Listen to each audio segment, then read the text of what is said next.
Hi guys, thanks for checking out the channel. In today's video we're going to show you how to change central heating components on a live central heating system using these bungs.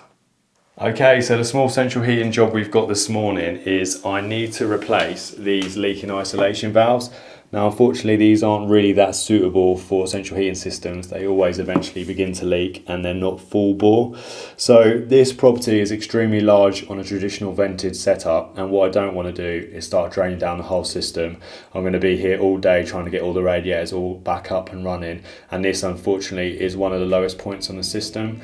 So what I'm going to do is jump up into the loft and show you how I can create a vacuum to remove these isolation valves and get them replaced without draining down the whole system. Okay, so I am now up in the loft and I'm going to put these bungs into this header tank or feeding expansion tank. So this is your little central heating tank on your vented system that should be located in the loft or somewhere high up on the system. Now what I need to do is these bungs, they're kind of cone shaped, and on the bottom of the header tank here is our cold feed to our central heating system. So inside the tank I need to put the cone end of this bung into that pipe, and that will basically create a blockage, not allow any water to go through the bottom of this tank down into the pipework. And then with the second bung I need to pop this end over the 22mm vent, and by doing that, that's going to block that off and create a vacuum. So you have to kind of imagine it like a straw of water. If you put a straw into a cup and you fill it with water, if you pull the straw out while holding one side, it will still maintain the water inside the straw. So that's pretty much what we're doing. We're just creating a vacuum.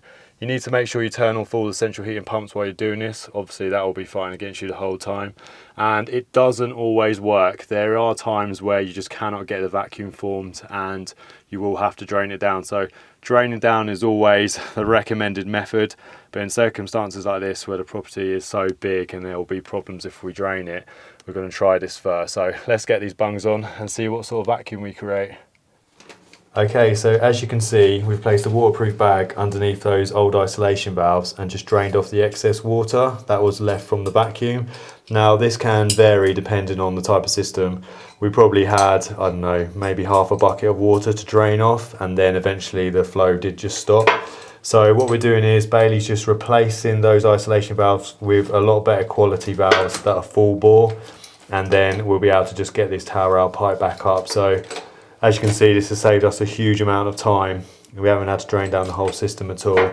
It's just a case of getting these valves swapped over, getting the tower rail pipe back up, and then we can remove the bungs in the loft. So it definitely works a bit better with two of you. So if you've got somebody that can keep an eye on the work you've just done and then remove the bungs, that's obviously ideal. But they do work really well. I used to use them a lot changing TRVs back in the day. So yeah, quite happy how that vacuum's formed. And then we can get this piped up and filled up. Okay, so we've got the isolation valves on the pipework downstairs now, and I'm back in the loft to remove the bungs. So it's a little bit awkward to show you, and usually header tanks are in an awkward location, but this is the bung that's on the open vent. So if I remove that, you will get some suction as the system searches for air and to replenish that water. So that one's off. You can hear that makes a bit of a pop. So that releases a vacuum straight away. Now, as I said, it can sometimes be better to have two people, so you've got one person checking the work you've just done. Now, if I just chuck my hand in here, now where the cold feed is, I'm just going to pull that bung out there, and that will immediately start filling the system back up with water. And that's that bung there. So just the two bungs you need, and that saves you draining down all the central heating. Okay, so that's the new isolation valves installed. No need to drain down the central heating system or balance and bleed any of the other radiators.